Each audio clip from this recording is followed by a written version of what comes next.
नमस्कार साथियों, स्वागत है आप सभी का एक बार फिर से अपने YouTube channel this geography classes में। यदि चैनल पर नए हैं तो चैनल को सब्सक्राइब कर लीजिए और बेल आइकन को प्रेस कर लीजिए ताकि हर नई वीडियो की नोटिफिकेशन आप तक आसानी से पहुंचती रहे। तो चलिए शुरू करते हैं आज का सेशन। और आज के सेशन में हम लोग बात करने वाले हैं झारखंड पीजीटी ज्योग्राफी का जो प्रीवियस ईयर क्वेश्चन है 2017 का, उसी को आज हम लोग डिस्कस करने वाले हैं।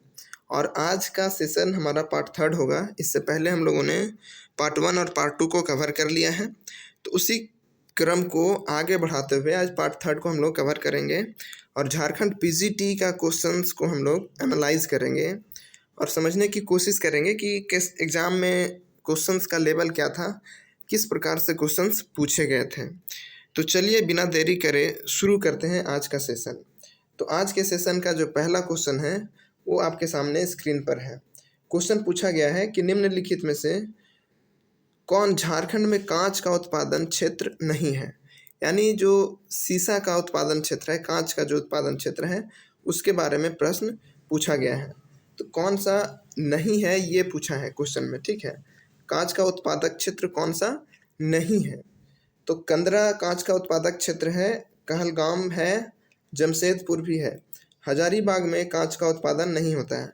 अगर झारखंड में कांच के उत्पादन की बात करेंगे हम लोग तो हजारीबाग नहीं बल्कि ये रामगढ़ में है, ठीक है।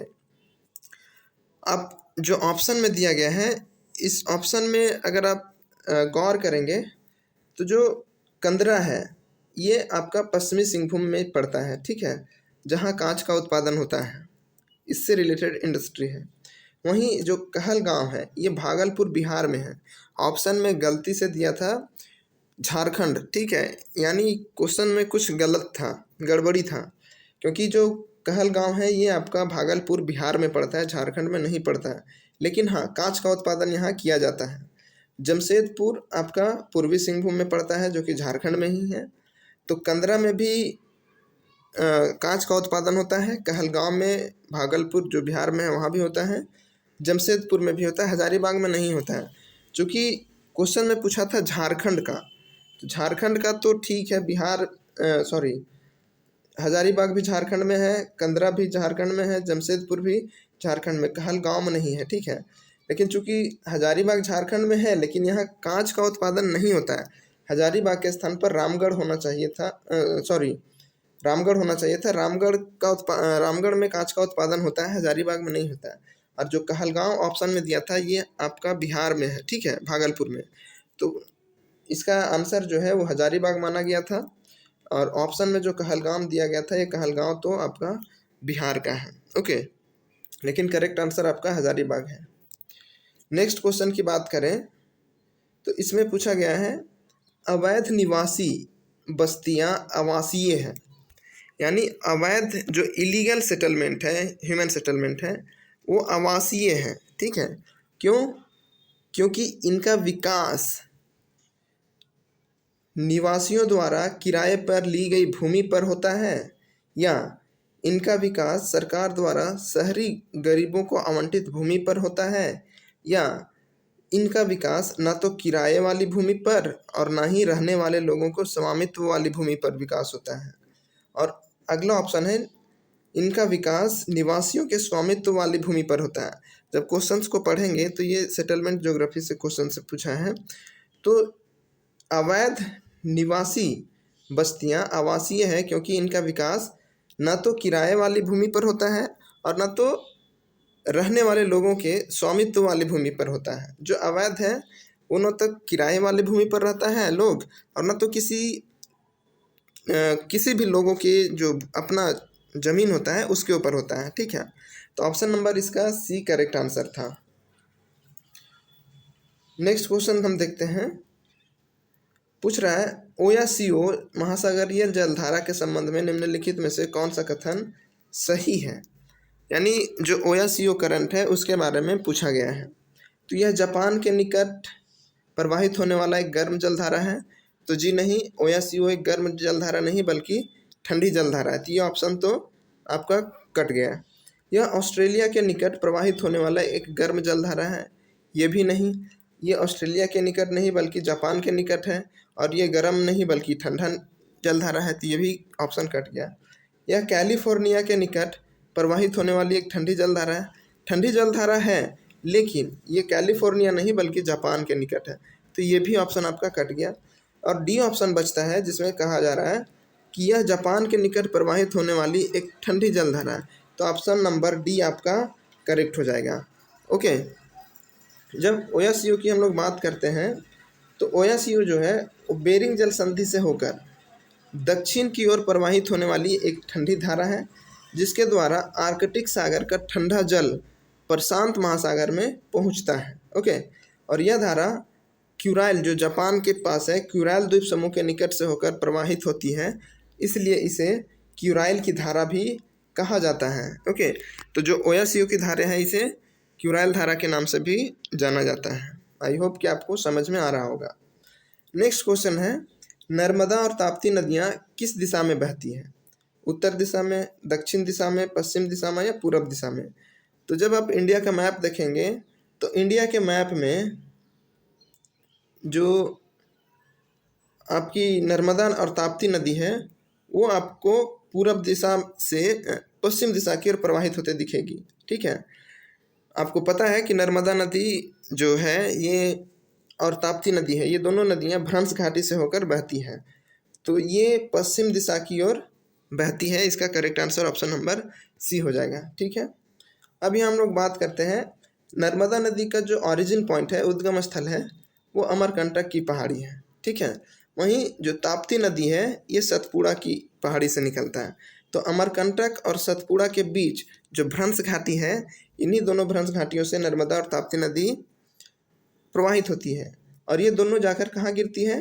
तो अरब सागर में अपना जल को विसर्जित करती हैं। ठीक, और ये दोनों नदियाँ भ्रंश घाटी से होकर बहती हैं, और ये जब महासागर में, अरब सागर में गिरती हैं तो वहाँ पर ये डेल्टा नहीं बल्कि ये एस्चुरी का निर्माण करती है, जिसको हम लोग ज्वारनदमुख कहते हैं। ठीक है, तो ये नर्मदा और ताप्ती से इम्पॉर्टेंट था कि ये डेल्टा का नहीं बल्कि एस्चुरी का निर्माण करती है, ज्वारनदमुख का निर्माण करती है। ये भ्रंश घाटी से होकर बहती है। नर्मदा नदी का उद्गम स्थल अमरकंटक है, जबकि ताप्ती नदी का उद्गम स्थल सतपुड़ा है। ये इंपॉर्टेंट फैक्ट था इससे रिलेटेड। नेक्स्ट क्वेश्चन की बात करते हैं। विश्व बैंक देशों के वर्गीकरण के लिए 3 मापदंडों का प्रयोग करता है, निम्नलिखित में से कौन सा उसमें नहीं है? अब यहाँ वर्ल्ड बैंक की बात की जा रही है और कहा जा रहा है कि जो वर्ल्ड बैंक है ये पूरे विश्व के देशों की जब क्लासिफिकेशन करता है तो ये 3 क्राइटेरिया को फॉलो करता है, 3 मापदंड को फॉलो करता है। तो कौन सा ऐसा क्राइटेरिया है जो इसमें शामिल नहीं है? तो परिचालन ऋण श्रेणियाँ, भौगोलिक क्षेत्र, राजनीतिक स्थिरता और आय समूह, कौन सा इसमें नहीं प्रयोग किया जाता है विश्व बैंक के द्वारा? तो जो करेक्ट आंसर है ऑप्शन नंबर सी, राजनीतिक स्थिरता यानी पॉलिटिकल स्टेबिलिटी। तो ये जो ऑप्शन है राजनीतिक स्थिरता, ये कोई क्राइटेरिया नहीं होता है किसी भी देश के क्लासिफिकेशन में। ठीक है, परिचालन ऋण श्रेणियाँ यानी कोई भी देश कितने ऋण में, यानी वर्ल्ड बैंक से कितना ऋण लिया हुआ है, कितना लोन लिया हुआ है, ये क्राइटेरिया फॉलो किया जाता है। किसी भी देश का ज्योग्राफिकल एरिया, भौगोलिक क्षेत्र क्या है, कितना है, उसको भी माना जाता है। और उस देश का जो इनकम ग्रुप है, आय ग्रुप है, आय समूह है, यानी कौन से सेक्टर में, प्राइमरी सेक्टर, सेकेंडरी सेक्टर और टर्सरी सेक्टर, ये तीनों सेक्टर में से किस सेक्टर में सबसे ज़्यादा योगदान है उस देश के जीडीपी में। तो इन सारी चीज़ों का जो क्राइटेरिया है वो विश्व बैंक फॉलो करती है, जबकि पॉलिटिकल स्टेबिलिटी को नहीं मानता है, राजनीतिक अस्थिरता को नहीं मानता है। तो अब देखते हैं हम लोग विश्व बैंक के बारे में कुछ जानकारियाँ। तो विश्व बैंक एक विशिष्ट संस्था है, यानी स्पेशल ये इंस्टीट्यूशंस है। इसका जो उद्देश्य है वो सदस्य राष्ट्रों के पुनर्निर्माण और विकास के कार्यों को आर्थिक सहायता देना है। यानी जो भी वर्ल्ड बैंक का जो मेंबर कंट्रीज़ हैं, सदस्य देश हैं, उन देशों को ये पुनर्निर्माण यानी फिर से एक नए देश के निर्माण के लिए और नए देश के विकास के लिए ये क्या करता है?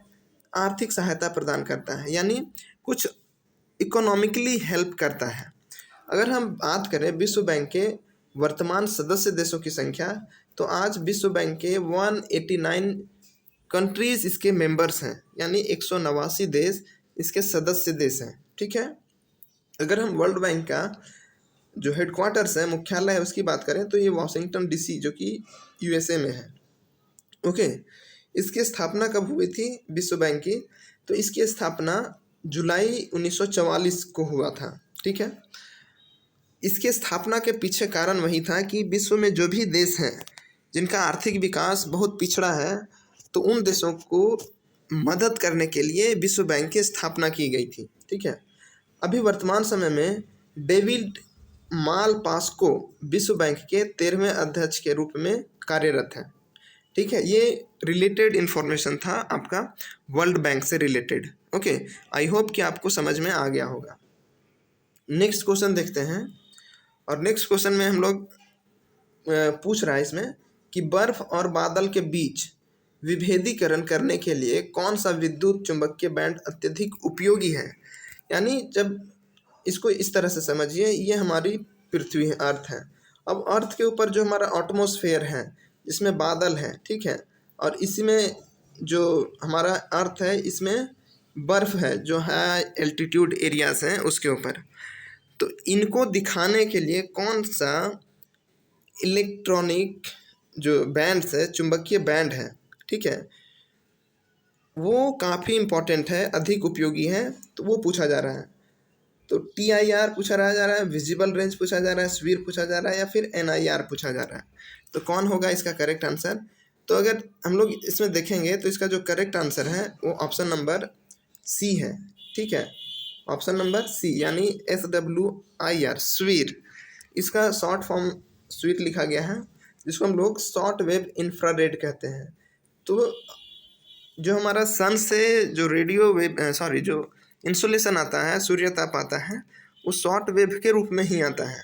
और यही हमारे जो थर्मल सेंसर है, जो कि GIS का एक पार्ट है ये, तो इसमें हम लोग शॉर्ट वेव इंफ्रारेड को ही काफ़ी इंपॉर्टेंस दिया जाता है।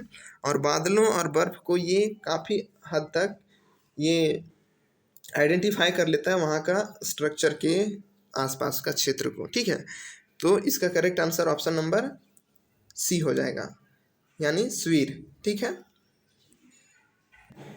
नेक्स्ट क्वेश्चन है, निम्नलिखित में से कौन सी जनजाति झारखंड में पाई जाती है? काफ़ी इजी क्वेश्चन था। ऑप्शन नंबर ए था कोरबा, भूटिया, गुज्जर और मीना।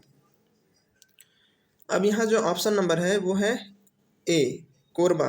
कोरबा ही झारखंड में पाई जाती हैं। ओके। जब हम लोग जनजाति की बात करते हैं तो कोरबा ये आखिर है जनजाति छत्तीसगढ़ की। ठीक है। कोरबा जनजाति ये प्राचीन जनजाति है छत्तीसगढ़ की, और यहाँ की मूल जनजाति है। ठीक। लेकिन छत्तीसगढ़ के साथ साथ इसका जो सीमा है वो झारखंड में भी, यानी पलामू के क्षेत्र में भी कोरबा जनजाति पाई जाती है। इसलिए ऑप्शन नंबर ए करेक्ट था, झारखंड का पलामू डिस्ट्रिक्ट। अगर हम भूटिया की बात करें तो भूटिया आपको सिक्किम में देखने को मिलता है। ठीक है। वहीं अगर गुज्जर जनजाति की बात करें तो उत्तर भारत में, खासकर ये हिमाचल प्रदेश में देखने को मिलता है। वहीं मीना जनजाति जो है वो राजस्थान के पूर्वी क्षेत्र में, यानी पूर्वी राजस्थान में मीना जनजाति देखने को मिलता है। ओके। तो आई होप कि आपको ये जनजाति से संबंधित जो पॉइंट्स थे वो क्लियर हो गए होंगे। नेक्स्ट हम बात करते हैं क्वेश्चंस की। काउंटर शहरीकरण का अर्थ क्या है? और इससे रिलेटेड हम एक वीडियो भी बना चुके हैं काउंटर शहरीकरण के ऊपर क्या है। ये छोटा सा वीडियो 2 या 4 मिनट का होगा। ठीक है। तो इसका ऑप्शन पहले देखते हैं। अधिक शहरों और कस्बों का विकास, जनसंख्या का शहरों और ग्रामीण क्षेत्रों में जाना, शहरों और कस्बों की जनसंख्या में कमी, छोटे कस्बों की जनसंख्या में तेज़ी से बढ़ोतरी। तो इसका जो करेक्ट आंसर है ऑप्शन नंबर बी है, यानी जनसंख्या का शहरों से ग्रामीण क्षेत्रों की ओर जाना काउंटर शहरीकरण कहलाता है। ठीक है। अब हम लोग इसको समझने की कोशिश करते हैं। जो काउंटर अर्बनाइजेशन है, शहरीकरण है, एक सोशल और डेमोग्राफिक चेंजेस है, प्रक्रिया है, ये प्रोसेस है। ठीक है। तो कैसा प्रोसेस है? Social and demographic changes process है। ठीक है। अब इस प्रोसेस के तहत होता क्या है, तो लोग शहरी क्षेत्र से ग्रामीण क्षेत्रों की ओर पलायन करते हैं, मूव करते हैं। ठीक है। और जो काउंटर अर्बनाइजेशन ये वर्ड है, इस वर्ड को सबसे पहले पैट्रिक गेडिस द्वारा 1915 में दिया गया था। इसमें होता क्या है समझिएगा, जब कोई भी शहर का डेवलपमेंट अर्लियर स्टेज में होता है तब लोग गांव से मान लेते हैं कि ये कोई विलेज है, गांव है और ये टाउन है, ठीक है। तो लोग विलेज से टाउन की तरफ मूव करते हैं रोजगार के लिए, ठीक है। यानी रोजगार के लिए लोग गांव से शहरों की तरफ जाते हैं, अच्छे स्वास्थ्य सुविधा के लिए लोग गांव से शहरों की तरफ जाते हैं। जब गांव से लोग शहर की तरफ मूव कर जाते हैं तब शहर की जनसंख्या बड़ी तेज़ी से बढ़ती है और वो शहर काफ़ी तेज़ी से विकसित हो जाता है। एक समय ऐसा आता है कि पॉपुलेशन यहाँ इतने तेज़ गति से बढ़ता है कि इसकी पूर्ति उस शहर में नहीं हो पाता है और यहाँ पॉल्यूशन एक समस्या बन जाती है और पॉल्यूशन के कारण कई सारी बीमारियों का उत्पन्न होना शुरू हो जाता है, जिससे परेशान होकर लोग शहरों को छोड़कर गांव में वापस लौटने लगते हैं और गांव में ही घर बनाकर रहना चाहते हैं, क्योंकि यहाँ जो प्रदूषण का स्तर होता है वो शहरों की अपेक्षा कम होता है और यही प्रोसेस कहलाता है काउंटर अर्बनाइजेशन। अब जब लोग शहर छोड़ के गांव में आएंगे तो गांव का प्ररूप भी जो होगा, जो पैटर्न होगा, वो शहर के रूप में बनना शुरू हो जाएगा, ठीक है। तो इसी प्रोसेस को हम लोग काउंटर अर्बनाइजेशन यानी जो काउंटर शहरीकरण है उसके रूप में हम लोग जानते हैं। तो आई होप कि आपको ये कॉन्सेप्ट समझ में आया होगा। तो यही था आज का हमारा एक छोटा सा सेशन। आई होप कि सेशन आपको अच्छा लगा होगा। सेशन अच्छा लगा तो कमेंट बॉक्स में ज़रूर फीडबैक दीजिएगा। अगर हमारे टेलीग्राम चैनल से आप नहीं जुड़े हैं तो वीडियो के डिस्क्रिप्शन बॉक्स में टेलीग्राम चैनल का लिंक दिया हुआ है, वहाँ से आप टेलीग्राम चैनल को ज्वाइन कर सकते हैं। कुछ क्वेश्चंस इसी टेलीग्राम चैनल पर आपको एक क्विज के फॉर्मेट में उपलब्ध करवाया जाता है। तो थैंक यू सो मच। मिलते हैं हम फिर से अगले सेशन में, तब तक के लिए धन्यवाद।